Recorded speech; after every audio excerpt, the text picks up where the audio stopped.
1111. Sé de alguien que ha declarado contra su moscardón imaginario, impecable testigo de ganancias. Se esfumaron cuando dejó la guardia y pintan mal las cosas para él, mi viejo, pinta mal. Adornillado, cuando más quiere oscurecer, más aclara. Un contratista declaró que Manuel Adorni le pagó en efectivo $245.000 por remodelar la casa del country en Indio Juárez. Cada vez que hubo una sospecha / sombra de corrupción sobre algún miembro del gobierno, fue eyectado absolutamente. Él sigue sin aclarar nada. Me parece que eso es una estrategia política como para dejar de enfriar el tema. Yo, digamos, encuentro a alguien con la mano en la lata, no tengo ningún problema de ponerle un cañonazo en la cabeza. Se la llevaba aparentemente en cash. Corrupción M.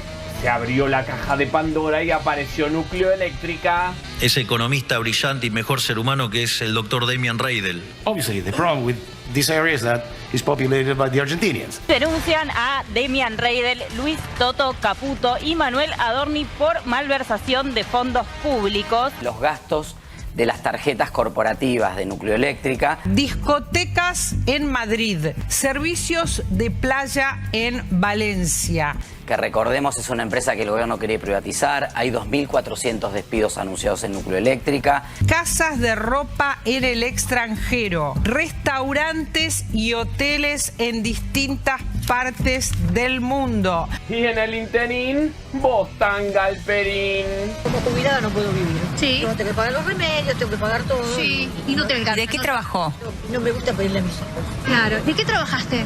No trabajo. Aparece Galperín, que es el tipo más rico de la Argentina, cagándose de risa de una jubilada que no llega a fin de mes. Este muchacho recibió del Estado más de $100 millones anuales. El dueño de Mercado Libre, uno de los tipos con más plata del país, ¿realmente va a usar su Twitter para esto? Para reírse de una señora que se está quejando de que no llega a comprar sus medicamentos. Es como tirar odio por tirar, no sé.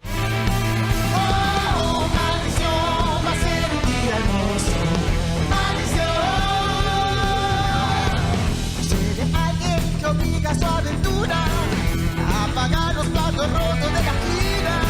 Ese rufián arrepentido de los días, el único grito que sabía. Y pinta mal las cosas para él, mi viejo, pinta mal.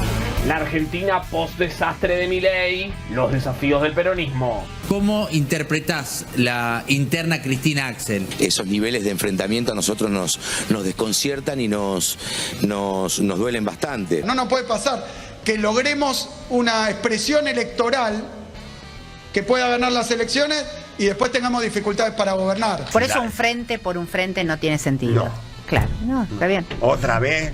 ¿Cómo está Cristina? Empujando a todos y todas para realmente ponerle ganas y poder transmitirle esperanza a la gente que vamos a poder salir de esto. La situación que atraviesa es tremendamente injusta. La casta está libre, Cristina está presa y la sociedad vive como vive. Los mejores 18-20 meses siguen siendo los peores 18-20 meses.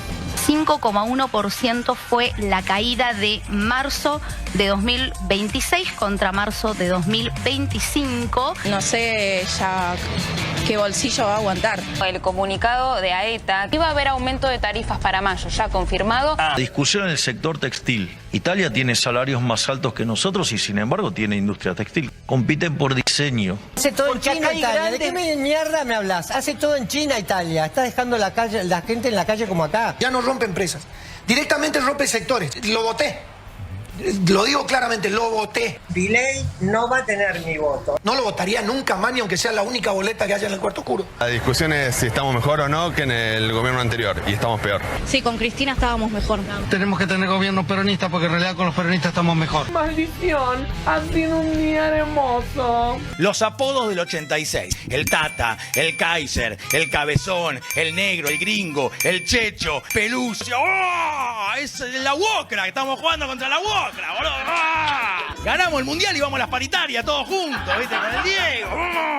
Y ahora ves a lo de ahora, la escaloneta, los apodos, el Dibu, el Cuti, el Papu, el Puti, la Pulga, la Araña, el Fideo. ¿Qué es eso? ¿Un programa de Cris Morena, la concha de mi madre? Sé de alguien que enturbia sus sentidos para tener lugar en la balanza de las brutales risotadas hemorragias, de la pavada celestial de la avalancha. Pinta mal las cosas para él, mi viejo, pinta mal. Oh, maldición, va a ser un día hermoso.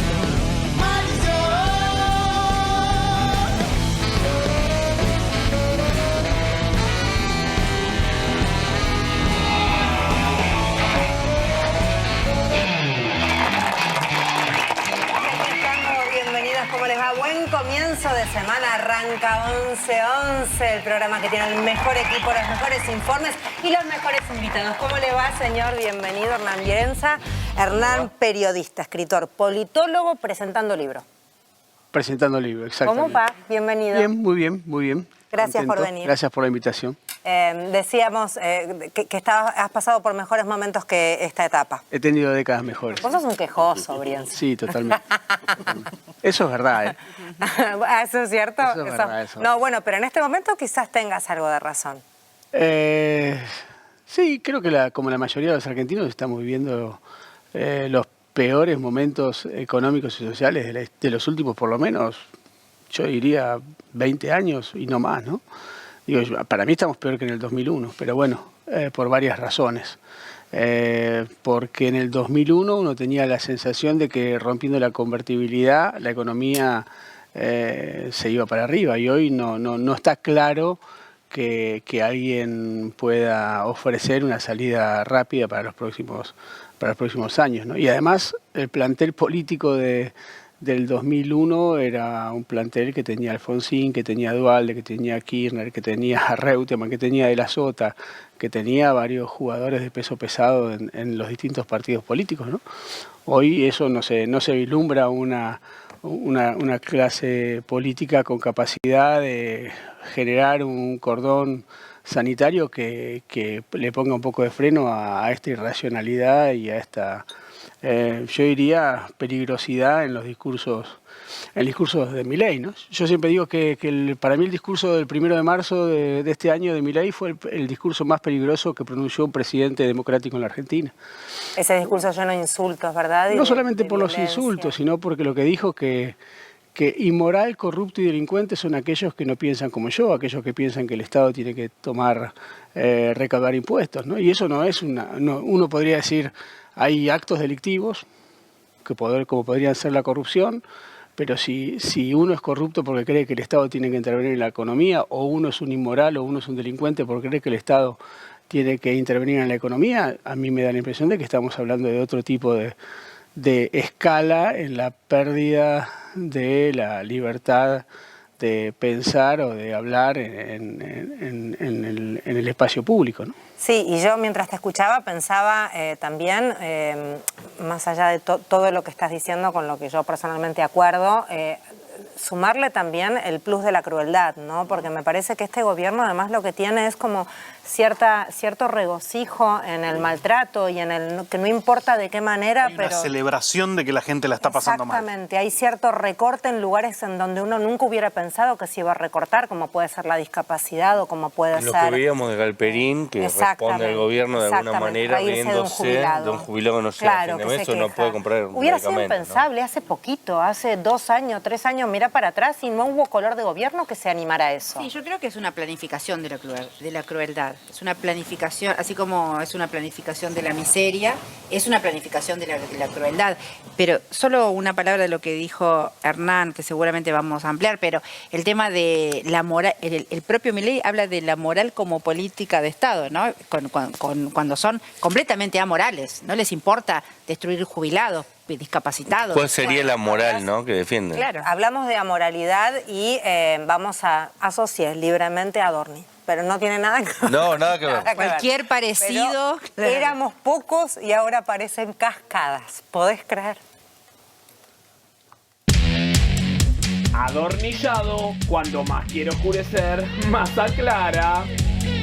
Cada vez que hubo una sospecha / sombra de corrupción sobre algún miembro del gobierno fue eyectado absolutamente. Es decir, yo, digamos, encuentro a alguien con la mano en la lata, no tengo ningún problema de ponerle un cañonazo en la cabeza. Un contratista declaró que Manuel Adorni le pagó en efectivo $245.000 por remodelar la casa del Country en Indio Quay. Obras que consistieron en hacer pisos, paredes, pileta, una cascada en el jardín. El que las hace las paga. Digo, casi que sería un esquema persa, ¿no? Digamos, o sea... Y sí, te agarro robando, te corto la mano. Se la llevaba aparentemente en cash.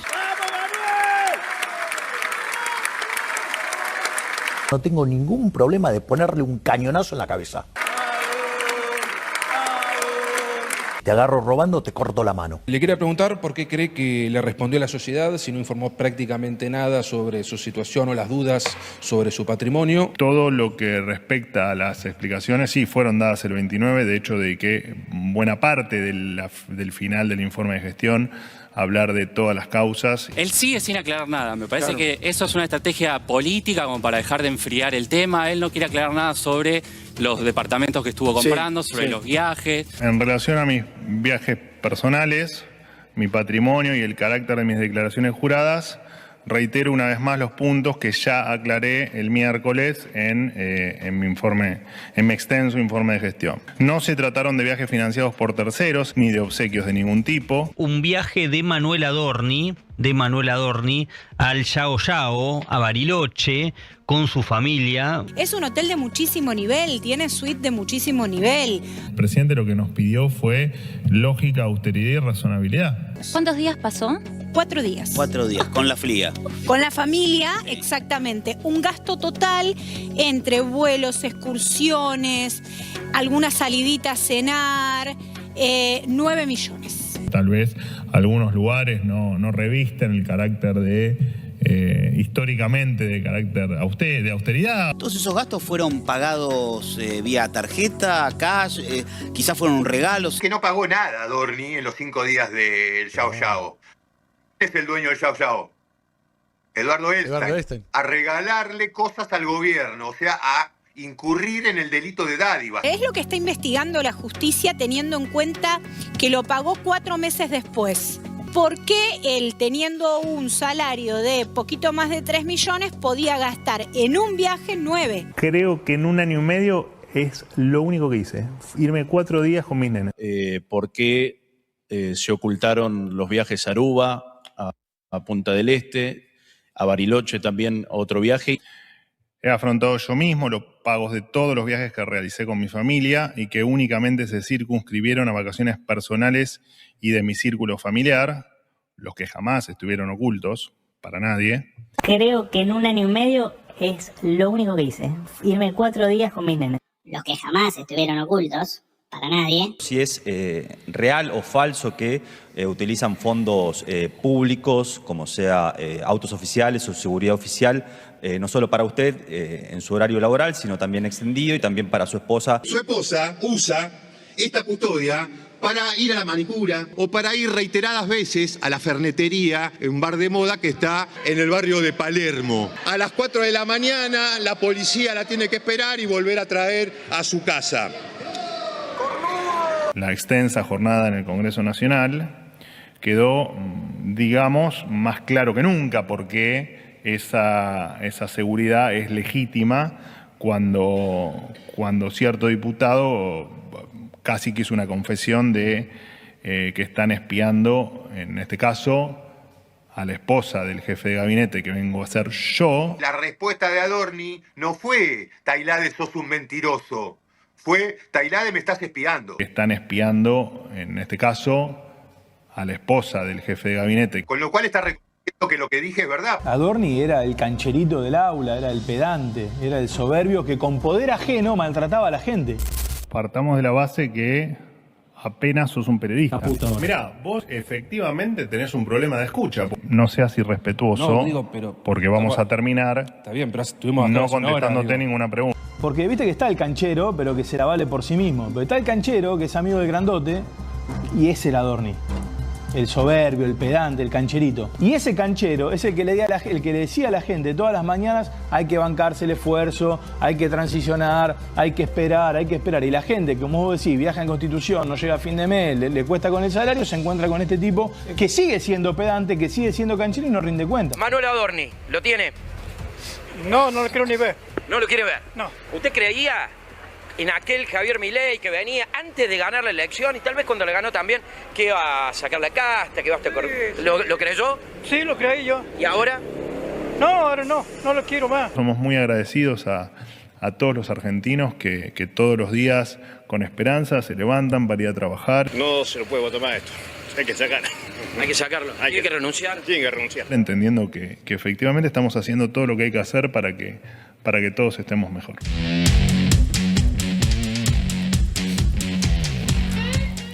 Bien, la novedad es esa, ¿no? La persona que estaba a cargo de todas las remodelaciones de la Casa del Country, contando que efectivo, contante y sonante, un pesito arriba del otro para cascadas, jacuzzis y algunas otras $250.000 sí, más o un menos. dolarcito. ¿Quién no tiene $250.000 para dolarcito arriba del otro, claro. ¿Te metió una casa nueva encima? El tema es que viste que cuando vos estás en una obra se te va un poquito el presupuesto. Se te va, siempre. ¿No? Siempre. Hay que decir esto. Ya que estamos rompiendo. Hay que decir esto. Claro. Ya que estamos haciendo esto, haceme una cascadita. Claro. Bueno, el presupuesto original era de $95.000. Epa, nos fuimos Igual un poco ya de es presupuesto, te digo. Ya son 2 ambientes en Caballito. Bueno, ¿no? por eso. Por eso, le armó una casa encima. El Exacto. presupuesto Sí. era de $95.000 y se le fue a $245.000, que de todas maneras la pagó. Ahora, hay un par de datos que se revelan de las declaraciones del contratista, y es que hubo un cruce y un intento de cruce de que la persona que iba a declarar hable primero con los abogados de Adorni.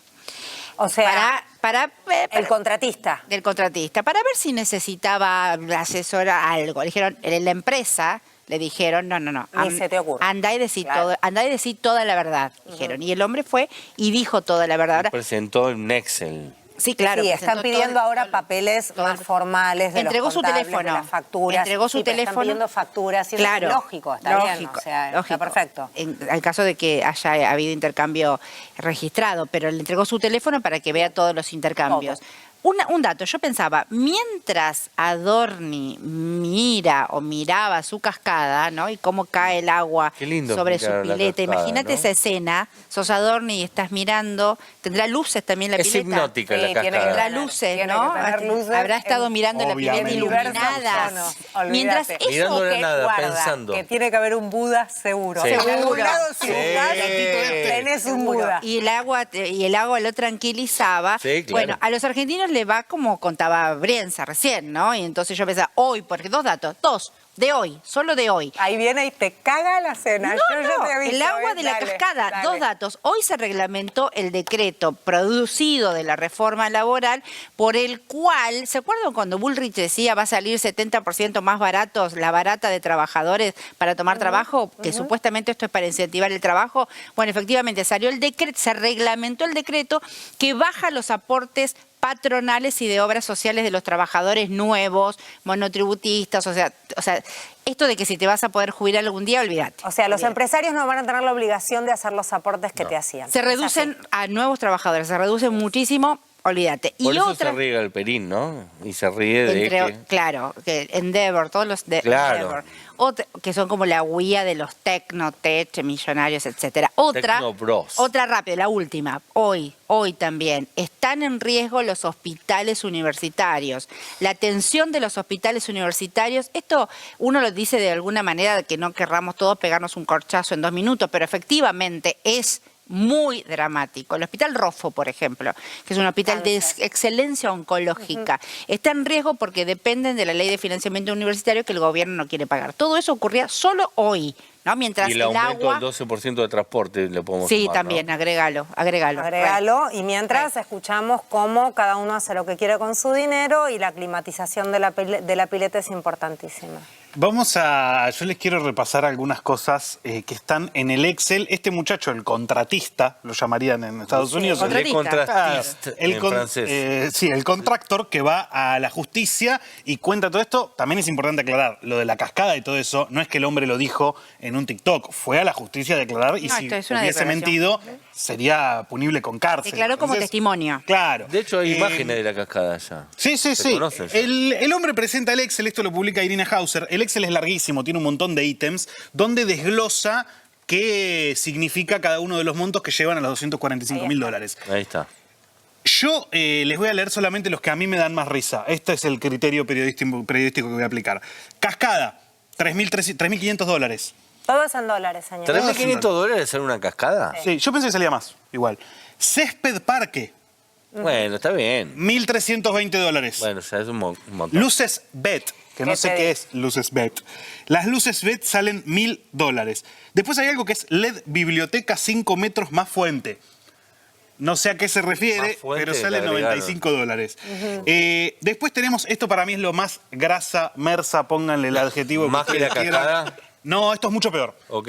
Apoya cabeza jacuzzi por 2. Pero además lo que me pasa es que me los imagino a ellos. Me los adentro y me imagino. hace mal. De terciopelo violeta. Me los imagino yo los apoya de cabeza. cuerina, no, es una cuerina berreta. Es todo horrible. Ahora, Peor todavía. apoya cabeza, jacuzzi. Por 2. ¿Cuánto son sale para eso? 2 cabezas. ¿Cuánto? No, esos son $90, no están. ¿ves? Bueno, igual cabeza de jacuzzi, ¿cuánto vamos a gastar? Es que si no tenés, porque el agua si no El te jacuzzi, si no te hace mata. mal a la cervical. Después tenemos otro que es piedras blancas, piedra brillante. No podés no Eso tener es terrible. piedras blancas. Si tenés una Sí. pileta, Eso no es podés terrible. no tener piedras blancas. Y el último es un a libro mí, de Paulo Coelho, ¿no? el último es personalmente el que a mí más me gusta porque dice, el ítem está descrito son $2.000, ¿eh? Ramón Varios. Y Ramón Varios. Porque Ramón No es el que te sabemos- cubre todo. Claro, Ramón Ramón es, hace se todo. rompió esto, llama a Ramón. La Tenemos chiquita. una filtración en el techo, llama a Ramón. Ramón es una manera de referirse también a otro tipo de consumos No, que yo yo no no voy voy a a mencionar decir. en este momento porque No, estamos no, hablando del pero no jefe de es eso. gabinete. No me parece. Hay una Pero- canción de Capanga que habla de eso. Bueno, ahí viene Ramón, Ahí viene 2 Ramón. lucas verdes en Ramón Varios. Bien. No sé. O te reís o llorás. Carlos Menem decía en un programa de Bernardo, Carlos Menem, Ah, mira quién sí, a quién trae. que cuando alguien me habla de moral, y cuando yo invito a cenar a alguien a mi casa y me habla de moral, cuando se va, cuento los cubiertos, pues seguro me afanó un tenedor. Espectacular. Yo de creo cosas. que si había alguien que sabía de esas cosas era Carlos Menem, ¿no? Ujú. Y creo que Perón dijo algo parecido, ¿no? es posible. Yo no tengo la frase de Perón, No, pero sí tengo la de Carlos me cuido Menem. los bolsillos. Cuando alguien me habla mucho de honestidad, yo me cuido los bolsillos. Y yo creo que pasó eso con el gobierno de Milei, ¿no? Pero también creo que quiero decir que para mí el gobierno de Milei está terminado como experiencia política. Más allá de lo que signifique la corrupción de Adorni, creo que no tienen absolutamente nada para ofrecer a la sociedad y no tienen nada para ofrecerla en términos políticos, ni en términos económicos, y en términos morales. Y creo que en ese sentido lo que hay que pensar es que Adorni tiene su día después. Una de las lógicas que ocurre con muchos de los que dirigen la política en muchos casos es que creen que no van a tener un día después, creen que la vida política es para siempre. Y yo creo que le están pasando facturas por algunas exageraciones que hizo el propio Adorni y el propio Milei. Y lo que habría que preguntarse es por qué los medios de comunicación se ensañan, entre comillas, tanto con Adorni e informan tanto sobre Adorni. No, por supuesto, aquellos medios de comunicación que lo hicieron siempre, sino los que empiezan a hacerlo ahora. Yo creo que eso tiene que ver con que al gobierno de Milei o a Milei le ha llegado el día después y ellos todavía no se enteraron, ¿no? Son como aquellos Walking Dead que creen que están vivos pero que ya no... El último japonés que sigue en la caminan y guerra. se mueven, pero me parece que esto hay que plantearlo porque en función de lo que la sociedad reconoce de el final de Milei. El final de Milei no digo que caiga mañana, no digo que posiblemente llegue hasta el final de su mandato. A Mauricio Macri le pasó en diciembre del 2017, después de haber ganado las primarias, cuando reprimió a los jubilados. El 2018 fue el año en que había que pensar el posmacrismo. Y yo creo que hay que empezar a pensar el post-mileísmo, porque la experiencia Milei es una experiencia política, económica y socialmente agotada. Uno lo ve, lo escucha en las calles. Gente, no porque gente que no haya votado se esté arrepentida, y me parece que no hay que tender un puente de lata a aquellos que se arrepienten una vez más. Hay que tragar saliva y no decir lo que uno tiene ganas de decir, pero sí a estar muy atento y a escuchar qué es lo que esa parte de la sociedad está requiriendo para poder generar un programa alternativo al mileísmo y que no sea una sucesión que administre los desastres que dejó Milei, ¿no? Bancame un toque, Rulo, bancame un toque. Vamos con la encuesta, la que se daba a conocer en tu programa, ¿no? Sí, bueno, en realidad es una salió del horno y nosotros pudimos publicarla de Suban Córdoba, que estábamos con Rulo en la mesa, hablando con la gente de Suban Córdoba, y tiene que ver con lo que decía recién Hernán, ¿no? El 71,2% cree que hace falta un cambio de gobierno en la Argentina. Eso habla efectivamente de un ciclo concluido, de un ciclo político concluido, en cuanto a lo que es Milei, ¿no? Después habría que ver cuál es ¿no? la siguiente pregunta, ¿no? ¿Qué tiene para ofrecer la oposición para reemplazar a Milei? ¿Quiénes están buscando ya el reemplazo de Milei? Pero el dato concreto que marcaba además casi, o sea, lo que dice la gente de Suban Córdoba. ¿Cuál es la pregunta, la consigna, la bajada? ¿Cuál es? Hace falta un cambio de gobierno. El 71,2% dice que hace falta un cambio de gobierno. Claro. Y esto es ya el límite de que en cuanto a encuestas se puede plantear, o sea, es lo máximo negativo, digamos, ¿no? Un 71,2%. Es un montón. Es mucho, y habla de la realidad, habla del saqueo que está viviendo la Argentina, habla del número extraordinario que tenemos de deuda externa, porque obviamente que Adorni es un escándalo, pero el saqueo que está viviendo la Argentina, esto habla también del saqueo que está viviendo la Argentina, no solo del tema Adorni. Y también habla de la ausencia de una oposición que pueda presentar una opción, ¿no? Porque nos puede salir, como nos salió un Milei, otro Milei, que puede ser cualquiera. Bueno, ese es el paso siguiente, ¿no? Claro, ese es el paso siguiente porque que hay la que sociedad plantear. está votando de otras maneras. Claro, hay un punto que se vincula también con lo que decía Hernán y esto que acabas de decir, Martí, que es el tema, la experiencia que tenemos que tener, más allá de que esté acabado Milei. Claro. La experiencia de esto, y vuelvo a hacer el mismo vínculo que hacía Cintia al principio, porque mientras vemos esto y nos escandalizamos con los gastos que hizo Adorni, no se sabe de dónde sacó la plata porque no sospecha, hablábamos también del tema de la ley de financiamiento educativo, del aumento del boleto, de los recortes a los hospitales públicos. Todo esto tiene que ver con la reducción de gastos, con el ahorro del que habla el gobierno. Que va a seguir profundizando. Con lo que el gobierno mismo dice, gastar en esto era inmoral. Era inmoral gastar en esto. El mismo gobierno del que es parte de Adorni y es vocero Adorni de ese gobierno. Entonces, esto del superávit fiscal, que tiene que ver con recortes sobre gastos sociales, que es el Estado presente en lugares elementales, como puede ser la salud y educación. Exactamente. Sí, o no tan vulnerables, sino el tema de la igualdad, el tema del acceso a la salud y la educación. Esto también es parte de esta política y no vaya a ser cosa que venga alguien con el mismo discurso, el superávit fiscal por delante de todo. No cometer ese error ni dejar de ver de que detrás de esto, o adelante de esto, como quieran ponerlo, está esa política. Que venga uno que diga, yo sí voy a ir contra la casta de verdad y no voy a chorear, ¿no? Sí, yo sí voy a ir contra la casta, yo también voy a ahorrar, voy a hacer... O tener miedo de esos que hoy se presentan como neutrales y que no se juegan por nada, porque es una manera elegante de no presentar ningún adversario. Lo estoy diciendo por Goebbels, que es una persona que está perfilándose en esa línea y son perfiles muy peligrosos. Se pone el traje rápido. Exactamente. Claro, discutir lo que decía Hernán, discutir lo que viene, es también discutir de estas cosas. De tener en cuenta que esto también está en debate y en discusión. La última de Adorni, que tiene que ver con Marcela Pagano y presentando una denuncia. ¿Qué dice exactamente, Yami? Marcela Pagano, que es diputada de la Libertad de Avanza. Que de repente se ha transformado en una especie de denunciadora. Hace rato ya que tomó un poco el rol de Lilita Carrió del mileísmo y anda ahí denunciando cosas.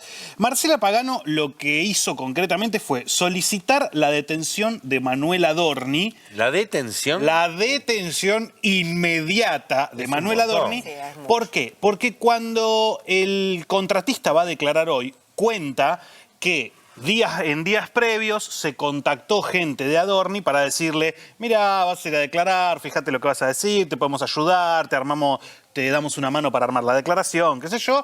El contratista habla con la empresa para la que trabaja, la empresa le dice, no te metas en quilombo, vos andá y decí la verdad y nada más que la verdad. Presenta el Excel. Presenta el Excel. Y el contratista hoy eso lo cuenta en el tribunal. Pero lo que está diciendo Marcela Pagano es que Adorni o el círculo del gobierno de alguna manera intentó intermediar con construir la investigación. Bueno, Marcela Pagano lo que dice textualmente es: acabo de solicitar la detención de Manuel Adorni por apretar a un testigo a través de WhatsApp y ofrecerle beneficios a cambio de tergiversar su declaración. Esto es un claro entorpecimiento de la investigación y debe aplicarse la doctrina Irursum. Si aplicaran, sobre este caso, sobre este es sobre este hecho puntual. Digamos. Adorni aprieta al contratista previo a que vaya a declarar, o sea, entorpece la investigación, o sea, encana a Adorni. Bien, ahí está. Esas son las últimas novedades. Por supuesto, es un minuto a minuto, un cascada a cascada, así que seguiremos profundizando por lo que vaya sucediendo. ¿No? Sí, la información cae. Sí, cae así. Basta.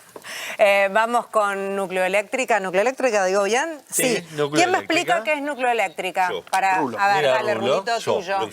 La empresa estatal encargada de operar las 3 centrales nucleares del país. Embalse, Atucha 1 y Atucha 2. Nada menos. Nada menos. Es el Estado operando esas 3 centrales nucleares que son un orgullo de la patria. Exactamente. Y son una punta tecnológica. Esta empresa, Milei la quiere privatizar y había puesto a Demian Reidel al frente de la empresa para privatizarla. Bien. ¿Qué se conoció ahora? Después te cuento claro, de Reidel. Por favor, Rulo, pero ahora, hecho el preámbulo necesario y hablando de estas cuestiones que son medio la inmoralidad hormiga, si querés, esto de ocupar determinados lugares que más que privilegios debieran dar responsabilidades y el enterarse a lo mejor de la lista de gastos, suena un poco inmoral, te puede llegar a enojar un poco. Mira. Corrupción M, se abrió la caja de Pandora y apareció Nucleoeléctrica. Ese economista brillante y mejor ser humano que es el doctor Demian Reidel. We have large extensions of land with access to energy, with access to water, in cold climates, which is sort of a cherry on the cake for the cooling of systems. And in an area without armed conflicts, without tsunamis, no earthquakes, there are not that many places on Earth with those things. Obviously, the problem with this area is that it's populated by the Argentinians. Obviously, the problem with this area is that it's populated by the Argentinians. Denuncian a Demian Reidel, Luis Toto Caputo y Manuel Adorni por malversación de fondos públicos. Esto es por los gastos de las tarjetas corporativas de Nucleoeléctrica. Exactamente. Sí. La denuncia la formula el diputado nacional Esteban Paulón. El jefe de gabinete, no sabemos si inocentemente o a propósito, dio a conocer... yo no tengo la culpa de todo. Yo no soy el único, ahí tiro algo, dio a conocer un listado de 58 páginas de los gastos de las tarjetas corporativas de Nucleoeléctrica, que recordemos es una empresa que el gobierno quería privatizar. Hay 2.400 despidos anunciados en Nucleoeléctrica.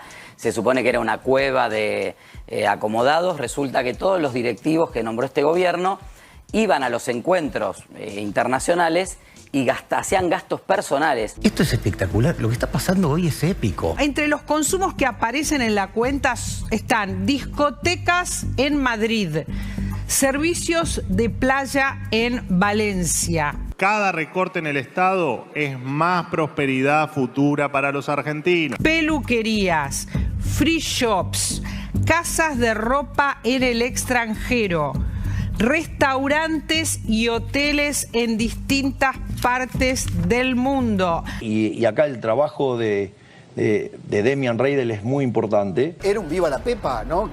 Hoteles 5 estrellas hay para tirar por la ventana, para tirar para arriba, restaurantes de esos hoteles también, por supuesto, vinculados a viajes. Pero hay otros gastos, por ejemplo, vinculados a compras, también vinculados... Bien de casta. Lo peor de la casta política. Bien de casta. El restaurante, ni hablar. 7 millones en free shop. Solamente en ¿Cuántos perfumes? Sí, muchos perfumes, mucho chocolate. Todo esto sucedió en la gestión del señor que se quería ganar el Premio Nobel de Economía con Javier Milei, de Demian Reidel. Con mi jefe de asesores, el doctor Demian Reidel, estamos reescribiendo gran parte de la teoría económica para poder derivar optimalidad de Pareto, tanto estática como intertemporal, teniendo funciones de producción no convexas.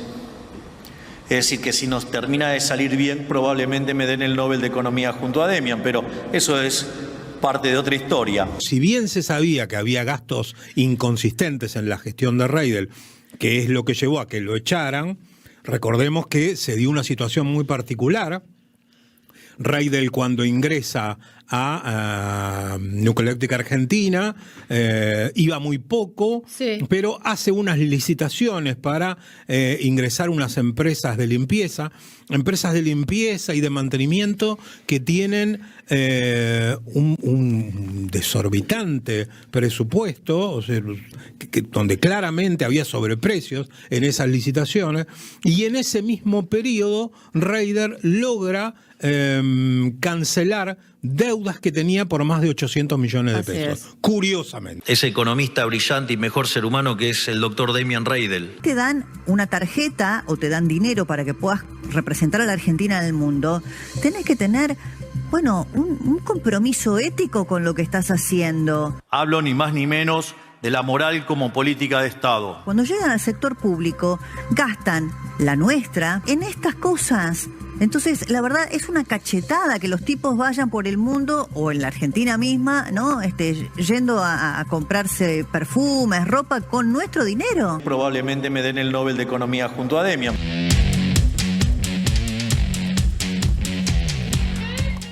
Reventaba la tarjeta corporativa, Demian. Demian, te estoy hablando. Él está leyendo papeles. ¿Qué estás haciendo? No, pensé está que leyendo iba a hablar ahí. de la tarjeta y después te iba a hablar. No, y será por eso que le llaman el demonio. Vino con ese apodo y él se entiende orgulloso de decir que le decían el demonio. Según él, era porque era un operador muy hábil, el perfil combativo que tenía, así se definía él mismo. ¿Sigue en su cargo? No, renunció hace ya unas cuantas semanas. Y el estilo de vida, pues uno es muy nochero, muy fiestero. Apa. Entonces, Y bueno, los gastos así lo demuestran. Y decía esto, le hizo creer a Milei o le hizo creer, no sé, que iban a ganar el premio Nobel juntos. ¿Este es el que iba a ganar el Nobel con él? Claro, claro, que le iba a hacer ganar el Nobel. En realidad, lo que le decía que él le iba a hacer ganar, porque así canchero como es, tenía influencia. Ya lo damos de baja eso, ¿no? Yo estaba entusiasmado con el Nobel, te digo la verdad. Que lo gane un argentino, qué sé yo. Lo que sí tiene antecedentes sin duda es que viene el JP Morgan, como la mayoría del equipo de Caputo. Viene el Goldman Sachs, que es otro fondo un banco de inversión también muy influyente en Estados Unidos. Y ¿se acuerdan de José Luis Daza, el que es viceministro? Sí, claro, chileno. El hombre muy vinculado a Cast. Viceministro de Economía. Un hombre de chileno, viceministro de Economía, claro. Que además fue asesor de Cast hasta la elección anterior. Bueno, era socio Reidel en un fondo de coberturas en Estados Unidos que tenía una sigla QFR Capital.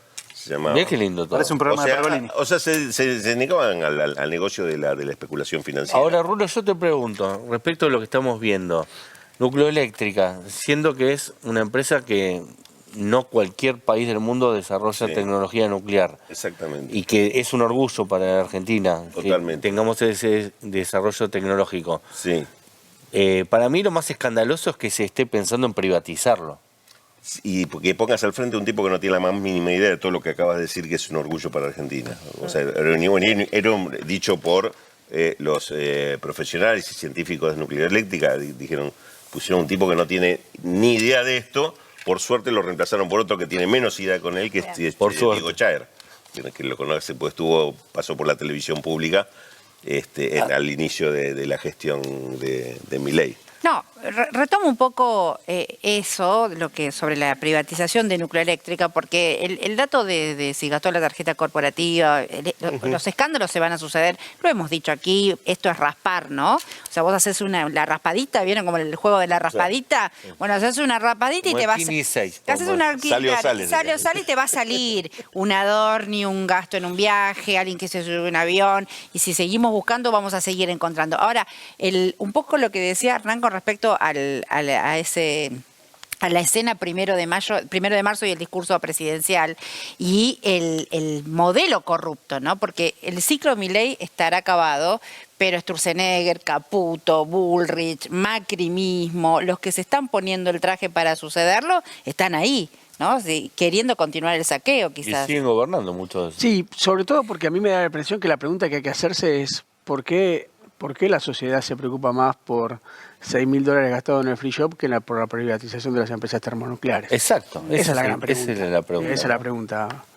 La gran pregunta es por qué una sociedad... La cascada vale más que una central nuclear, sí, ¿no? Hay algo ahí que está pensada en una narrativa diferente a lo que uno podía plantear desde la política, ¿no? Hay algo en la sociedad que se cansó, evidentemente, de esas desigualdades, yo diría, mínimas de la clase política, ¿no? Donde finalmente no piensa en política y la verdad es que yo voy a decir algo que no se debe decir, pero al lado de la privatización, del modelo económico y al lado de la privatización de las empresas, los $6.000 son un detalle. $6.000 son 70 botellas de whisky de buen caros. Mira cómo medís los $6.000. Por ejemplo, no, pues estoy pensando unidad de medida. Yo te lo mido en kilos de helado. Cada uno tiene Estoy pensando que se compra en el free shop, ¿no? Que se compra en el free shop. Perfumes. Un perfume para mujeres está a $300.000, $400.000. ¿No se compraron? ¿Cuántos perfumes se compraron? Pero lo que pasa, Hernán, es que lo que yo siento es que pega fuerte justamente por eso. Porque el tipo que está teniendo que vérselas en figuritas, viendo cómo paga los 3 bondi para llegar al laburo. Sí, pero hay una batalla perdida previa. Hay una batalla perdida previa que hay que hacerse cargo. Tiene que armar la comida para la noche. Hay que hacerse cargo de esa batalla perdida. Le da mucha bronca saber que otro se la delira. Yo lo entiendo, pero hay una batalla perdida previa. Sí. Que tiene que ver con la lógica de las políticas económicas. Y es parte de esa política. La sociedad argentina abandonó la discusión sobre políticas económicas y se dedicó a hacer políticas sobre políticas de moral. Y me parece que cuando una sociedad comienza a fijarse en cuánto más tiene el otro, deja de pensar en términos políticos y económicos, deja de pensar como un sujeto colectivo. Y yo creo que ese es el gran problema de la Argentina. Con todas las dificultades que se pudiera ver, el peronismo siempre discutió políticas públicas, nunca discutió asuntos policiales. Y hoy estamos obligados a discutir asuntos policiales porque la política no hace mella en la sociedad, porque cuando hablamos de modelo político y modelo económico hay fatiga de los materiales, fatigas discursivas, fatigas de relatos, fatigas narrativas, fatigas de la gramática. Entonces, cuando nosotros hablamos, la gente no escucha eso, escucha otra cosa, y lo que le preocupa más es los $6.000 que se gastó en el free shop. Y hay que hacerse cargo de esa batalla perdida. Esa batalla perdida es una batalla que hay que, de alguna manera, recuperar en la discusión política. Yo quiero salir en defensa de la sociedad argentina. Dale, a ver. Porque yo coincido en que es gravísimo que pase eso, pero también pienso, cuando decimos la sociedad argentina también, siempre es un sector, ¿no? Porque hay un 44% de los electores, al menos, que no votó a Milei. Incluso siendo que el candidato al que sí votó era un ministro de Economía con no los mejores papeles para mostrar después de un gobierno malo, etcétera. Entonces digo, quizás a la gente a la que sí le está impactando más el caso de corrupción de Adorni o cualquier otro, que la política económica es la que está dentro de una mitad del país, cuando hay otra mitad que le parecían tan mal las políticas de Milei que igualmente eligió votar a un candidato que quizás no le gustaba para no votar por la privatización de Nucleoeléctrica, por ejemplo. Estaría de acuerdo en parte con lo que vos planteás.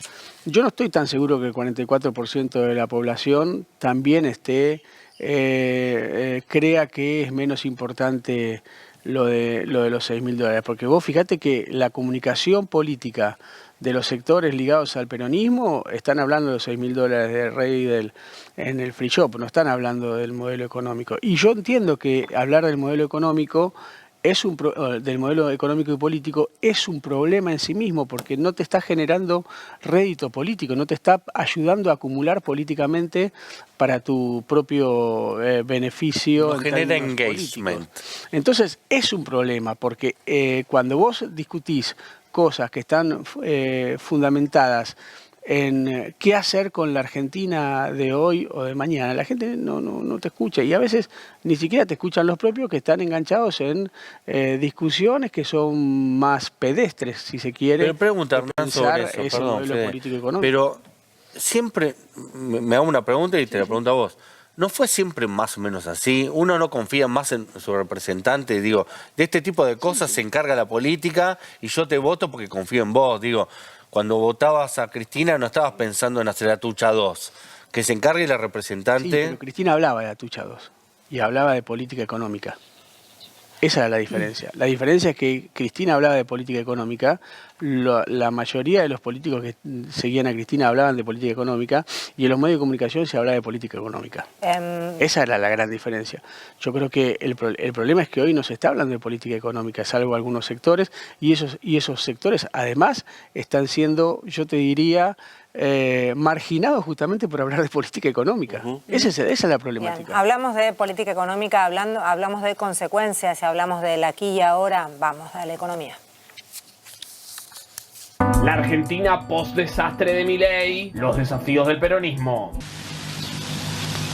Yo, sargento. Vamos a tener un lindo día hoy. Ajá. Un día peronista. Para ganarle a Milei un partido principal, el peronismo. De un peronismo moderado, tan moderado que le permita participar a los que le vienen votando todos hasta anteayer a Milei. Ahora yo digo, los que votaron la reforma laboral de nuestro espacio, sabiendo lo que eso significaba, sabían claramente que era una reforma antipopular, al extremo, y votaron igual, ¿también los vamos a perdonar? Tan moderado que solo les permitirían un poquito de devaluación, alguna medida un poquito proteccionista y nada más. Así que tiene que resolver los problemas internos. Pues, por ejemplo, el peronismo, que es la principal fuerza de oposición, nada, cruzada, peleándose en una interna que cuesta a veces entender. Porque si vos te ponen a decir, che, ¿cuál es la diferencia ideológica entre Kicillof y Cristina? Es difícil encontrar cuáles son las diferencias grandes que hay. Y vos los ves peleándose como si fuera, no sé, matándose. Dos fuerzas totalmente antagónicas. ¿Cómo interpretás la interna Cristina Axel? Porque viste que no parece mucho de programa o de idea, parece más de, de disputa de poder. Sí, yo no sé exactamente cuáles son los sucesos que han generado puntualmente las tan profundas diferencias, no podría yo precisarlo. Nosotros los que estamos de este lado sufrimos mucho esa interna. Sufrimos mucho esa interna porque digamos que Axel también creció al calor, digamos, de las gestiones de Cristina, ¿no? Y de alguna forma fue impulsado por ella. Entonces esos niveles de enfrentamiento a nosotros nos desconciertan y nos duelen bastante. No nos puede pasar que logremos una expresión electoral que pueda ganar las elecciones y después tengamos dificultades para gobernar. Una operación interesante sería que el peronismo, con un candidato progresista y popular del peronismo, diga: mi ministro de Economía va a ser Horacio Rodríguez Larreta. Esa es mi idea. Uno podría decir, tiene que ser Emanuel Álvarez Agis, tiene que ser Melconian, tiene que ser alguien que tenga interlocución con los fondos de inversión, los poderes fácticos, los empresarios, etcétera, y sobre todo que le transmita a la sociedad tranquilidad. Por eso un frente por un frente no tiene sentido. No. Claro, no, está bien. ¿Otra vez? No. Otra vez no. Otra vez no. ¿Cómo está Cristina? Es una mujer firme. Es una mujer inteligente, estudiosa, trabajadora, le mete, nos está empujando a todos y todas para realmente ponerle ganas y poder transmitirle esperanza a la gente que vamos a poder salir de esto. La situación que atraviesa es tremendamente injusta. La casta está libre, Cristina está presa y la sociedad vive como vive. Tan moderado es, y escuchen esto, que no es un dato menor, me parece a mí, tan tan moderado es el proyecto que no pueden decir que Cristina Kirchner está proscrita y presa. Yo a la señora la escucho, ella me escucha a mí, ella critica el peronismo, critica a los radicales, a Macri, pero no te explica a vos cómo es una sociedad trotskista. O sea, hoy tiene buena imagen sin explicar lo que va a hacer. Explica lo que no quiere, pero no explica lo que quiere. A este gobierno no le ha ido bien también en parte por decir sube como pedo de buzo. Todo lo que venden y sobrevenden facilidad para resolver los problemas. Para ello, nosotros tenemos 80 años de historia y hay una doctrina atrás. Cuando yo te digo que ya lo hicimos, es porque lo hicimos. Para que vos no te acordés o no te querés acordar. Ahora, ¿cómo resolvimos la reindustrialización de la Argentina? No fácil. Vos tenés que convencer, porque vos decís que no, lo que estoy haciendo. Al único que no convence es a vos, que habla boludeces, nada más. Nunca pasaste la paso. A mucha gente no convencés, evidentemente, hermano. Me parece que la señora Bregman, con todo el respeto, es lo mismo que Milei. No te cuentan lo que quieren hacer. El peronismo tiene que asumir que el 9 de diciembre del 2015 se fue con la plaza llena. Cada uno de los 42 millones de argentinos tiene un dirigente adentro y que cuando cada uno de ustedes sienta que aquellos en los que confió y depositó su voto lo traicionaron, tome su bandera y sepa que él es el dirigente de su destino y el constructor de su vida. El peronismo tiene que asumir que el 9 de diciembre del 2015 se fue con la plaza llena y el 9 de diciembre del 2023 nos fuimos con la plaza vacía. Esa es la realidad. Y de ahí tenemos que arrancar para realmente poder construir una opción seria, responsable y que no busque engañar voluntades por un par de votos. Por principio, cada peronista debe ser solidario con cualquier otro peronista que luche en cualquier otra parte. No solamente somos solidarios con ellos, somos solidarios con todos los que están en el dispositivo luchando, cada uno a su manera, porque aquí cada uno lucha de acuerdo a las condiciones que tiene para luchar. La unidad nos da la fuerza. La solidaridad nos da la cohesión. Para un peronista no debe haber nada mejor que otro peronista. Si en el campo normal de todos los días es una verdad, en el campo de la lucha activa, bueno, es una realidad que debemos de apoyar con toda nuestra fuerza, si queremos seguir luchando y si queremos vencer. Y como siempre daré. En una bossa nova. Me gusta. ¿Por qué una bossa nova después? Me divierte. Hay muchas versiones de la marcha peronista de feliz cumpleaños, diferentes que son muy divertidas. En fin, me equivoqué, mala mía, no era economía, era debate peronista y sus derivados y momentos políticos. Yo pensaba mientras los escuchaba también que hay como dos líneas. Una que tiene que ver con la militancia y el debate político y el apasionamiento, y después está el que se levanta a las 5 de la mañana para tomar el bondi y que ve pasar todo el debate sin que, no es que no le importe, no tiene tiempo tampoco, que llega a las 10 de la noche cansado. Y para eso estamos acá. Sí. Para asumir esa responsabilidad. El tema es ese puente, esa relación y el temor es que se haya perdido esa conexión. Ahí va. Yo creo que el peronismo siempre tuvo, pero pareciera que no está en su mejor momento. Yo creo que eso mismo también se termina traduciendo de alguna manera en todas las internas, más allá del fragmento que queramos elegir, ¿no? ¿De qué manera? En cualquier armado político tiene que haber una parte de, llamémosle, de militancia, de pasión, de ideas, de todo eso, y también tiene que haber una parte de estrategia política, que es que capaz venga un consultor y te diga, mira, ponele que este color a esta boleta, decí esto de tal manera, que te pragmatismo, digamos. Claro, tiene que haber un poco de las dos cosas. Una es para llegar al que más le interesa y para que tenga un fondo lo que uno está haciendo, y la otra es para que las formas alcancen también al que capaz no le interesa tanto, pero que también te tiene que votar. El problema es, cuando se confunden las etapas de eso. O sea, para mí por lo menos, primero se discuten hoy, que no estamos en época electoral, hay que discutir el fondo de las cosas. Pongámonos de acuerdo primero en el qué. Y después, cuando falte poco para las elecciones, qué sé yo, vemos cómo es el cómo. Y el cómo es si lo llamamos de tal manera, si lo nombramos de tal otra, o si la cara la pones vos o la pongo yo. A mí me parece que eso está un poco mezclado en los tiempos. Sí, pero hablando de discursos de fondos, yo creo que hay muchos medios más despolitizados que la sociedad. O sea, me parece que la sociedad... cuando salen en la calle los noteros hablan mucho. Pero no es casual casual, eso, Cintia. Bueno, claro, por eso es intencional. Es un poco lo que decía recién Hernán sobre qué pasa con los discursos y con la escucha de los discursos. Yo diría al revés. Yo diría, ¿qué pasa con la emisión de esos discursos? ¿Qué pasa cuando uno dice hay que politizar el discurso y del otro lado te dicen, oh, y otra vez Cintia dice que hay que politizar, basta? ¿Entendés? No, pero... fuera de joda te lo digo, ¿eh? Sí, yo ahí igual hay una parte, No, hay una parte que sí entiendo en cuanto a que a veces hay que cambiar no solamente el qué, sino el cómo. No, o es el que quién. pero hablar de política, primero que todo es política, ¿no? O sea, Sin desde duda. la polis griega esta Sí. parte, todo es política. Sí. El hecho cultural es político, todo es política. Uno, pues yo te concedo que yo puedo ser aburrida muchas veces hablando. No, te lo concedo, te lo concedo. La entrevista con Tomás de la radio es brillante, pero no, te concedo. Que Cintia es apasionada. Igual si algo no sos es aburrida. No importa, pero ponele que alguien puede decir otra vez. Ahora. Para mí, personalmente, tenés exceso de razón.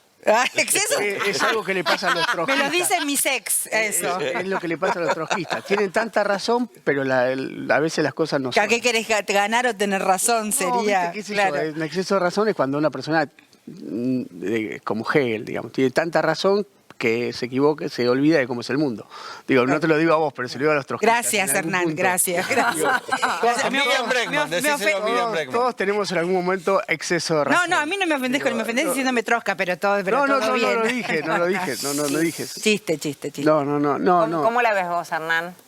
No, yo creo que hay un riesgo, qué sé yo, porque si no, el rol de la política, de los periodistas, de los intelectuales, es decir, qué terrible, el boleto está caro, llego a las 11 de la mañana a mi casa, a las 11 de la noche a mi casa. Y ahí me parece que hay instancias para todos. Hay instancias para acompañar a esa persona, hay instancias para no paternalizar, no paternar a esa persona y decirle, che, votaste a Milei.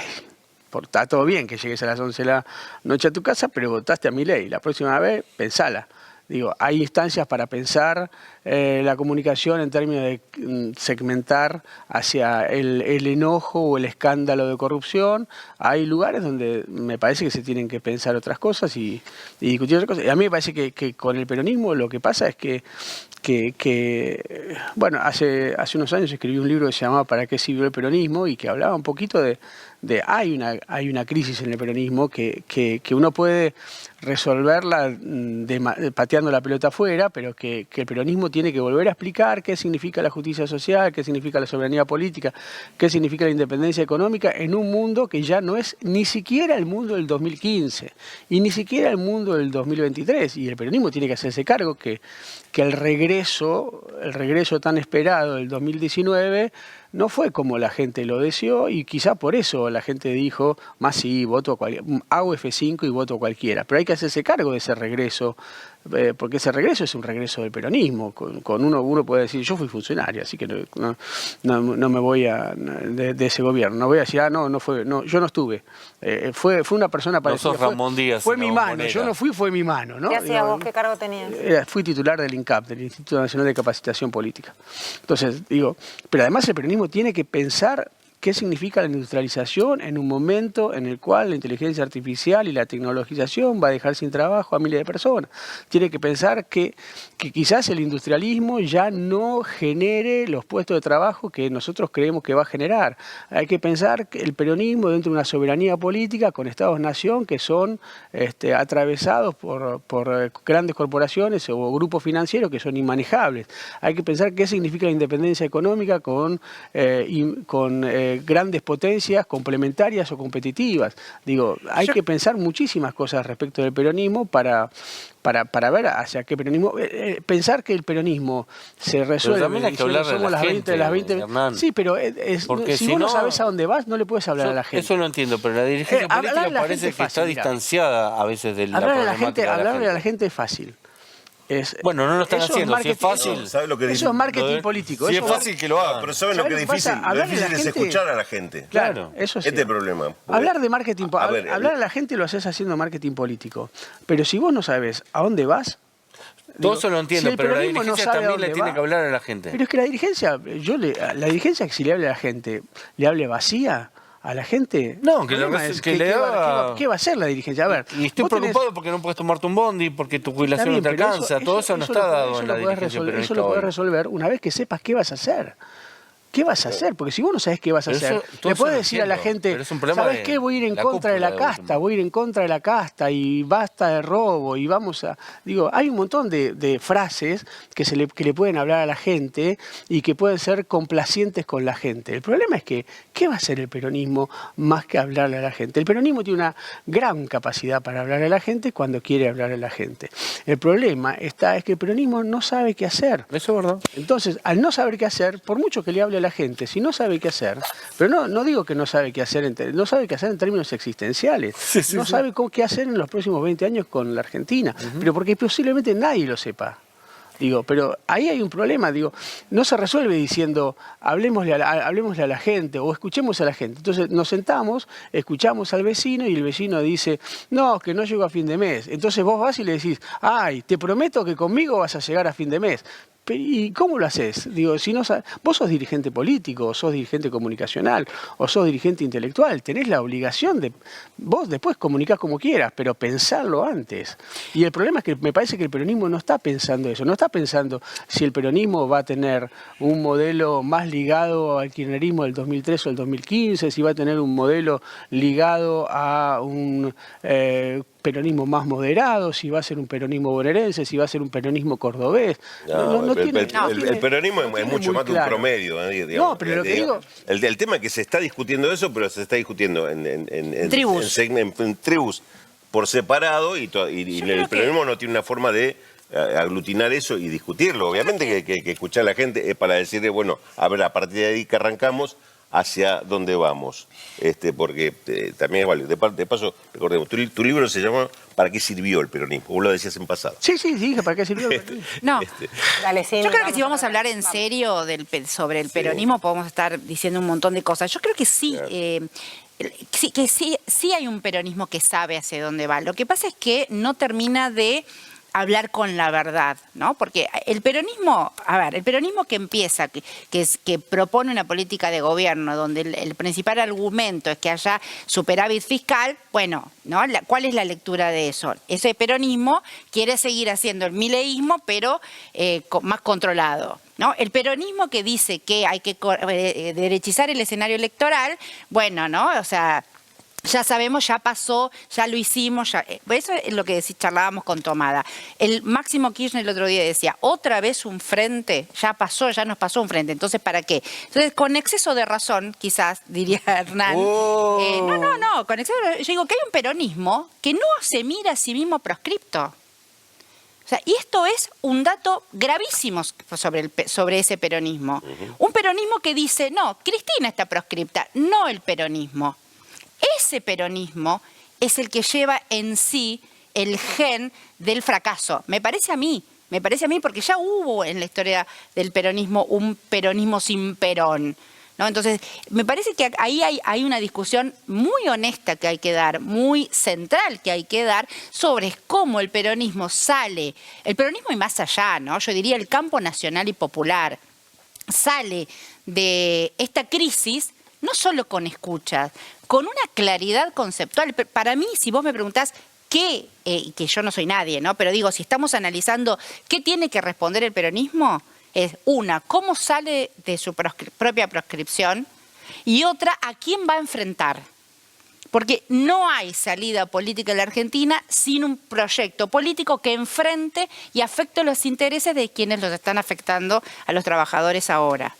Ha dicho, hablábamos de pasión y de exceso mucha razón de razón. Exceso de razón, que me encanta, lo voy a adoptar en casa, lo voy a usar en cualquier situación. Y es que muy buena, voy a hacer una plaquita. No es que estás equivocado. Aquí vive alguien con exceso de razón, va a decir en la entrada de casa para que todos sepan.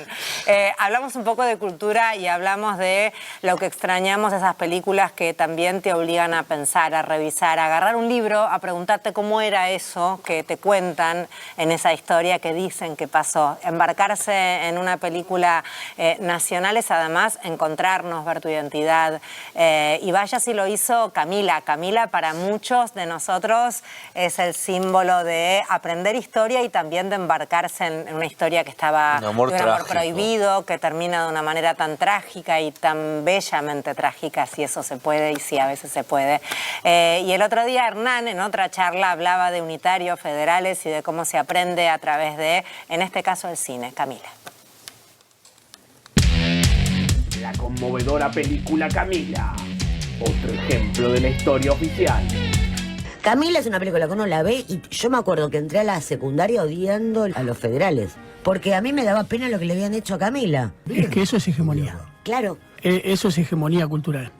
No necesitan bajarte línea porque hablan sobre los presupuestos afectivos. Claro. Es decir, no te obligan a vos a pensar como ellos quieren, sino que te marcan afectivamente la cancha para que vos saques tus propias conclusiones. A mí me extraña por venir de donde viene. Una familia federal. Su tío gobernador. Es un necio. ¿No sabe quién detuvo la agresión extranjera? Rosas. ¿Quién reimplantó la ley y el orden? Rosas. ¿Quién defiende nuestra soberanía? Rosas. Solo Rosas. Sí, a cualquier precio.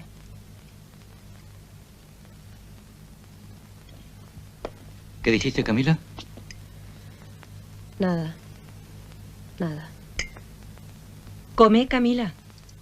Cállate y escucha. Me parece que Camila está queriendo defender a su nuevo confesor. Sí. ¿Está mal defender a alguien que tiene el coraje de estar del lado de la vida? Hay que ser valiente para decir lo que él dijo. Camila, en esta mesa nadie levanta la voz.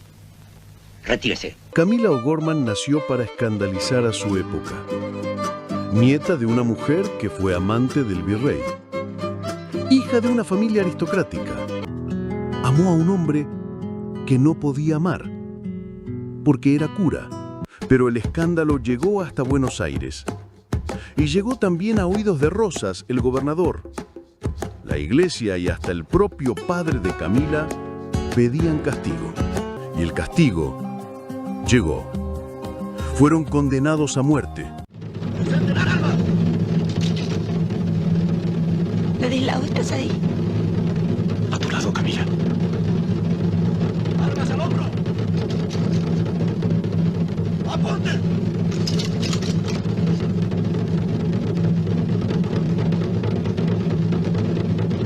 ¡Fuego!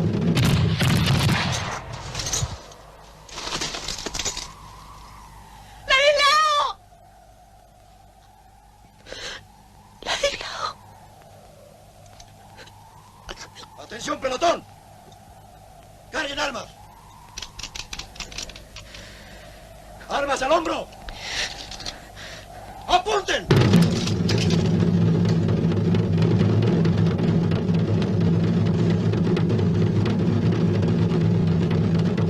¡Fuego!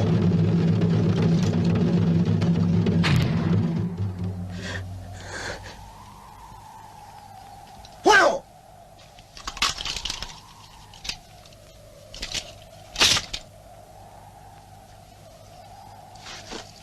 ¡He dicho fuego!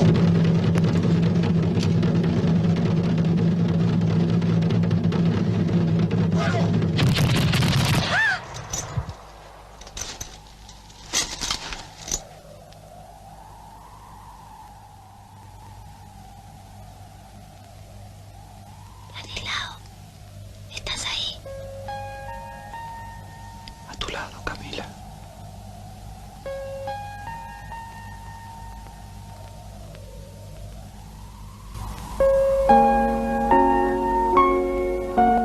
No estás en contra de los federales por una cuestión política. Estás en contra de los federales por una cuestión afectiva, porque te identificaste con Camila en una película.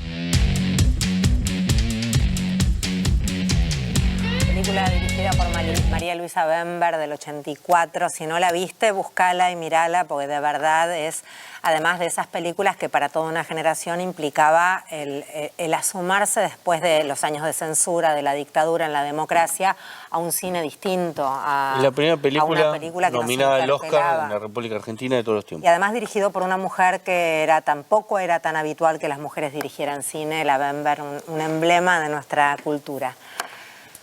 No, una hermosa película. Lo que pasa es que yo creo que es parte de un aparato cultural hegemónico en la Argentina que en los últimos, yo diría, 150 años se dedicó a estigmatizar a los sectores populares, ¿no? Desde Facundo de Sarmiento en Civilización y Barbarie, o Amalia de José Mármol, digamos, la literatura, las artes, la cultura ha estado al servicio de cierta estigmatización de los sectores populares, el Matadero, por supuesto, ¿no? Claro. Y son además los textos que uno lee en la escuela, en la escuela primaria y en la escuela secundaria, ¿no? Y digo, yo escribí El Loco de Dorrego hace 20 y pico de años y nunca se pudo hacer una película sobre El Loco de Dorrego, ¿no? Sobre el fusilamiento de Manuel Dorrego, pero sobre el fusilamiento de Camila o de los antirrocistas hay muchísima producción cultural, ¿no? Y lo mismo ocurre con el peronismo, y en algún punto también ocurre con el peronismo en sus 80 años, ¿no? Con el kirchnerismo también ocurre, ¿no? Y además la construcción desde lo afectivo y no desde lo racional, ¿no? Donde las formas de pensar la propaganda es una palabra muy fea, pero sí la hegemonía estética o la hegemonía cultural está en función de la construcción de determinados paradigmas. Digo, la fiesta del monstruo de Borges y Bioy Casares, donde un muchacho peronista, morocho, mata a un judío imitando el matadero de Esteban Echeverría, ¿no? Hasta El secreto de sus ojos. El secreto de sus ojos es una película, es muy, muy buena la película, pero no ocurre con un parapolicial en la época de la dictadura, ocurre con un parapolicial en la época de la AAA, ¿no? Entonces, digo, incluso siempre hay un secuestro contra no un secuestro, como que termina siendo una justicia por mano propia. Ni siquiera es un buen mensaje El secreto de sus ojos. Y no significa que no haya horripilancias en el rosismo, horripilancias en el peronismo. No, por supuesto. Lo que digo es que solamente están narradas por el aparato. Porque la cultura no es objetiva, no es independiente, no es neutral. No, pero digo, hubo muchos momentos de peronismo en Argentina donde se pudo haber contado la historia de otra manera, ¿no? Pero, a ver, yo creo que hay una Argentina establecida que es la que maneja los grandes recursos de económicos y sociales y políticos, las academias, las universidades, las cámaras empresariales, tienen los recursos económicos. Digo, si vos vas con un proyecto a hacer una propaganda a favor del peronismo, es muy difícil que un empresario te la produzca. Sin embargo, si vos haces una película en la cual en algún punto le pegás al peronismo, nadie te va a decir, no te la produzco porque es antiperonista. ¿Cuánto crees de eso? Eso es un proceso de establecimiento cultural, yo diría civilizatorio, es una forma de pensar la Argentina, una forma de imponer una mirada determinada sobre la Argentina, ¿no? ¿Cuánto crees que en el último tiempo, que por lo menos en términos de enseñar historia, yo creo que se balanceó un poquito? O sea, yo hice primario durante el kirchnerismo y buena parte del secundario también, inmediatamente después del kirchnerismo, y a mí me contaron otra historia que no es esa historia oficial que se contó durante la mayor parte, ¿no? Digo, a mí no me pintaron a Rosas como un tremendo tirano asesino, por ejemplo. Tampoco me dijeron que era Dios, pero había una cosa un poco más equilibrada. ¿Cuánto crees que se pudo revertir de eso en los últimos años? Yo creo que el peronismo kirchnerista se pensó a sí mismo como una élite contrahegemónica. Y eso lo hizo en términos económicos, en términos empresariales, en términos culturales, en términos mediáticos y también en términos políticos. Esto significa que la discusión la dio en todos esos planos. No es casual que empresarios están presos y cuáles no. Digo, eso también es parte de una lucha hegemónica y contrahegemónica. Esto nadie lo dice en la Argentina. El peronismo kirchnerista fue contrahegemónico en el sentido de que quiso plantearle una disputa a la Argentina establecida. Yo participé para el bicentenario de la Asamblea del año 13 en Plaza de Mayo frente a 20.000 personas en un programa que estaba haciendo en cadena nacional junto a Zaffaroni, Araceli Bellote y yo, hablando sobre los 200 años de la Declaración de los Derechos Humanos en la Argentina. Me acuerdo. Eso lo conducíamos con Polimeni. Eso fue durante un peronismo que era contrahegemónico. Ahora, el peronismo puede no ser contrahegemónico. De hecho, hay momentos en que no lo es. Ahora, yo lo que no tengo claro es si el peronismo se piensa a sí mismo como contrahegemónico. Y en esto voy a ser absolutamente honesto, más allá de la figura de Cristina. Yo no sé si hay muchos más políticos, incluso dentro del kirchnerismo, capacitados para pensar contrahegemónicamente al Estado argentino como lo hizo Cristina. Y por eso en esto soy muy claro, digo. Yo no tengo claro si hay otros líderes políticos. Me gustaría que otros líderes políticos tengan la capacidad de pensar contrahegemónicamente en términos culturales al Estado-nación de la Argentina establecida. Estabas hablando de libros, el Rulo traía algún título de alguno, vos trajiste otro, y ayer presentaste Tu última criatura. Sí, ¿cómo se llama? Tiene ahí a mano, que lo muestre. No es este es un libro de literatura. Perdón. Se llama En contra del bien y es tiene una bajada que se llama Diosa, la teoría de los dos demonios. Y en realidad es un libro de filosofía política donde intento demostrar que para hacer el mal más atroz es necesario un método que consiste en la apropiación de un bien absoluto y de la construcción de un bien supremo que me permita a mí bajar... No entendí nada, Hernán. Decímelo de vuelta, pero en castellano. Para hacer el peor de los males tenés que sentirte bueno, tenés que creerte bueno. Eso es re cierto. Bueno. Y lo hemos visto en tremendos guachos a lo largo de nuestra historia. Hay uno que está gobernando, creo que, ¿cómo es? ¿Adiós a la teoría? Adiós a la teoría de los demonios. ¿Por qué adiós a la teoría de los demonios? Porque la sociedad argentina ha decidido demonizar a sectores en pugna para justamente quitarle su capacidad de humanidad y su capacidad de contexto. Y creo que nosotros... si lo demonizamos y si en realidad se trataron de demonios y no de hombres y mujeres, lo que hacemos es desresponsabilizar de las atrocidades cometidas, ¿no? Si un torturador estuvo poseído por un demonio, no tiene responsabilidad. Claro, absolutamente. Entonces, y yo creo que además... Es que ahí es donde aparece el horror cuando de repente, cuando se atrapa a un violador, a una persona muy fea, muy oscura, el impacto de los vecinos siempre es... parecía bueno, era normal, era... Sí. Viste que eso aparece... En mi caso yo lo que hago es tratar de desentramar el mal en la política, ¿no? Hay un mal en la política, es el mal racional, que es el mal de costo y beneficio. Cuánto mal hago y cuánto beneficio me produce eso. Ese es el típico mal en la política. Yo creo que el bien brutal es este bien que en nombre del bien hacemos las grandes masacres. ¿Qué editorial? Planeta. Planetas. Bueno, ¿ya está a la venta? ¿Ya lo pueden encontrar en todos lados? Muy bien, señor. Entonces, repetimos el título. Estaba ahí saliendo, pero igual vamos, En contra del bien. Me gusta el título, Brianza, me gusta. Está bueno, polémico. Gracias, un placer. ¿Dónde se te puede escuchar y además leer? FM La Patriada, martes, jueves y viernes estamos ahí con un equipo. El año pasado estuvo Rulo, pero nos abandonó. Sí. Muy mal, Rulo. Rulo hace eso con todo el mundo. Es el mal, es el verdadero mal. Tremendo. Pero lo hace en nombre del bien. Claro. Es un clásico. Gracias, Hernán. Un placer. Vamos a Maldición. Ha sido un día hermoso. Maldición, ha sido un fin de hermoso. Bronca cuando ríen satisfechos al haber comprado sus derechos.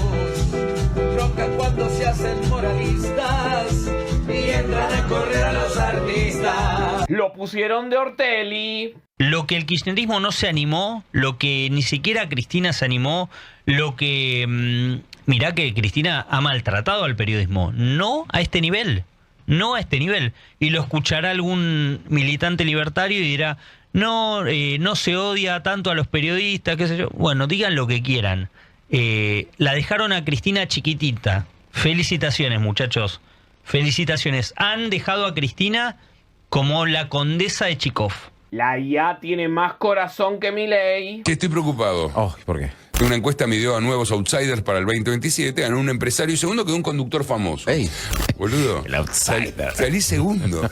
¿Pero entendés que soy el segundo con intención de voto a presidente? Sí. ¿Vos me ayudarías a tomar decisiones? Practiquemos. Hay guerra en el Golfo, entonces quieren aumentar la nafta, pero si aumento la nafta me sube la inflación. ¿Qué hago? ¿Qué hago? Por un lado, puedes explorar acuerdos temporales con el proveedor de combustible, bueno, bien, algún tipo de negociación o incentivo para mantener los precios más estables. Por otro lado, es importante... Me gusta, claro, investiguemos eso, porque podría ofrecerle que al proveedor de combustible alguna excepción impositiva, tal vez. Exacto. Podés pensar en ofrecerles alguna excepción impositiva o algún tipo de... Y hablando de Mario... ¿Quién no puede faltar para usted en los Martín Fierro de televisión? Que no pueda faltar. Que tenga que estar ternada sí o sí. Pergolini. ¿Pergolini por qué? Porque me encanta Marcelo. Bronca porque matan con descaro, pero nunca nada queda claro. Bronca porque roba el asaltante, pero también roba el gobernante. Lindo viajecito, Mete. Por cuarta vez en el año y 16ª desde que es presidente de la República, Javier Milei viaja a los Estados Unidos. 116 días de los 830 que lleva de gestión los pasó en el exterior, la mayoría en los Estados Unidos. A viajar mañana a participar de la conferencia global del Instituto Milken, que es un centro de estudios cuyo presidente, Michael Milken. Quiero comenzar por agradecer al Milken Institute y personalmente a Michael Milken. Una persona que en los 80 era conocido como el rey de los bonos basura, básicamente creando un mercado secundario y creando financiamiento para bonos de mejor calificación, y que unos años después se termina declarando culpable por fraude, por evasión de impuestos y por manipulación de precios. Termina estando 2 años preso. Indultado por su amigo y amigo de Milei, el presidente Donald Trump. Honestidad brutal. ¿Cómo va? Mucho gusto, gracias. ¿Cómo anda? ¿Bien? Bien. ¿Qué hace? ¿Dando vueltas en la Recoleta? Sí, para ver cuándo me muero. Un típico libertario. Acá el chat pregunta ¿a quién votaste? ¿Te animás a responder? Y sí, obvio. Yo quiero un progreso en la Argentina. ¿Puedo eliminar? ¿Puedo eliminar? A la Libertad Avanza. Y es obvio. Yo voto a la persona que quiere un progreso. No alcanza la plata. Eso se entiende. Yo me cansé de ser un idiota y que te roben en la cara. Me imagino, con 20 años te habrán robado décadas. ¿Vos trabajás? Sí, he trabajado. Y te pagan una miseria. ¿Y cómo vivís si ahora no trabajás? No, vivo con mi viejo. Yo me mudé antes. Tuve que venir de vuelta porque, bueno, no llegaba. No llegaba con la plata. Milei colabora con la guerra mediática contra Petro y Sheinbaum. A través de unos audios se filtró información en los que el presidente estaría involucrado con un desembolso de $350.000 para conformar un grupo de periodistas y de prensa que vayan en detrimento con la información y fake news de estos gobiernos, de Petro y de Sheinbaum. Vamos a montar una célula, presidente, desde aquí, desde Estados Unidos, informativa, para que no nos rastreen allá en Honduras. Va a ser como un sitio de noticias latinoamericanas.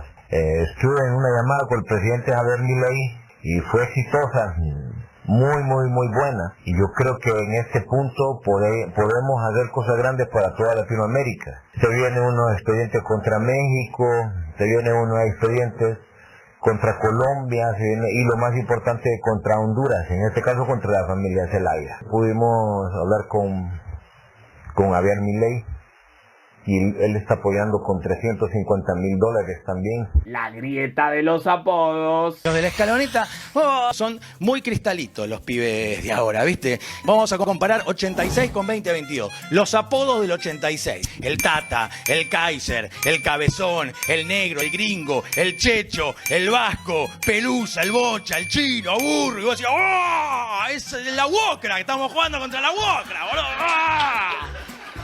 Ganamos el mundial y vamos a las paritarias todos juntos, ¿viste? Con el Diego. ¡Oh! Y ahora ves a lo de ahora, la escaloneta, los apodos, el Dibu, el Cuti, el Papu, el Puti, la Pulga, la Araña, el Fideo. ¿Qué es eso? ¿Un programa de Cris Morena, la concha de mi madre? No puedo ver tanto desastre organizado, sí.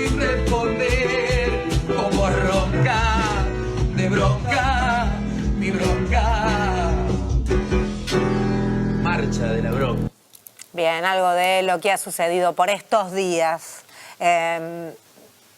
Marcelo es Mario, Mario es Marcelo, valga para la cantidad de veces que a mí me dicen Ernestina. Es que yo soy absolutamente fan. Por supuesto, yo sé lo que se siente. Pero por lo menos es tu hermana, los otros dos nada que ver. No importa. Yo soy fanático de la gente que se confunde famosos por la calle. ¿A vos te han confundido con alguien? No, pero tengo un tío que trabajaba de productor, por ejemplo, en un canal de televisión donde se filmaban novelas, y él salía por la misma puerta que salían las estrellas de la novela. Y la gente lo paraba y le pedía que le hiciera cosas. Sí, olvídate, repasa eso. Y yo le decía, ¿vos filmás? Yo fui. Sí, claro. Yo me dicen Ernestina, ¿me firmás un autógrafo? Y yo firmo como Ernestina. ¿Y firmás Ernestina? ¿Me firmás uno a mí? Dame. Ya que estás. Con cariño. ¿A vos te han confundido? Por favor. ¿Con quién te confunden? No, a mí no. ¿No? Pero no te dicen Víctor Hugo. A mí mucho tiempo me decían, Tonietti. Podría ser. Tonietti. Y yo decía, no soy Tonietti, pero entiendo la lógica. A mí no me conoce nadie. No soy Tonietti. ¿Y a vos, Rulito? A mí me han dicho, no, se te seguían en el Misión 7 Internacional, qué grande Pedro. No, justamente no.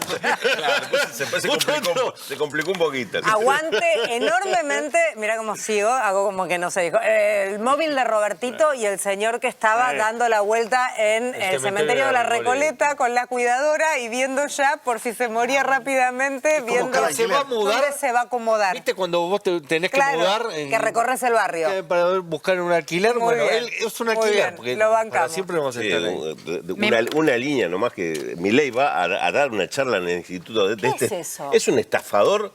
Pero estuvo preso por estafar. ¿Cómo se llama? Michael Milken. Claro. Que es muy parecido al señor Burns. Los bonos basura, explico en 2 palabras lo que es. Bono basura es cuando alguien que ya no puede pagar, un país que no puede pagar la deuda, lo compras el bono por 2 pesos y le haces juicio. Buitre, los fondos buitre. Y te convertís en buitre. ¿Y es este señor? A los buitres que la Argentina le pagó cash. No nos olvidemos nunca. ¿Qué va a hacer el presidente? Ahora tiene un instituto pero no, bueno, pero no puede estar viajando cada premio que le dan. ¿Sabes cómo se llama la charla? Liderazgo en la nueva era. Ni quiero saberlo. ¿Viaja solamente para dar esa charla? Sí, ¿Viaja para eso? Sí. Michael estoy para sumar premios como país. El Instituto Milken. Hay que sumarlos como argentinos. 3 Copas del Mundo. Dicen que fue el que explicó a Gordon Gekko, el de la película... Él me habla de cosas que no entiendo. Él me mira y me dice Gordon Gekko. Y yo no sé quién es Gordon Gekko. Wall Street? No veo nada. El personaje... El lobo de Wall Street. El lobo de Wall Street. Pero esas son películas que te gustan a vos, Rulo, porque esto No, Leo DiCaprio es conocida. El lobo de Wall Street. Bueno, está bien, ¿no? Muy buena película. Ese era un gran estafador. Ajá. ¿Y este Michael Milken? Ese es el verdadero, digamos, es el personaje. Leo DiCaprio es un poco mejorado Perfecto. Y un cariño enorme al joven libertario que volvió a vivir con sus padres. Michael. Durante 2 décadas, y la chiquita que le dice te han estafado varias décadas, sí, 2 décadas. 2 décadas. Ya venimos.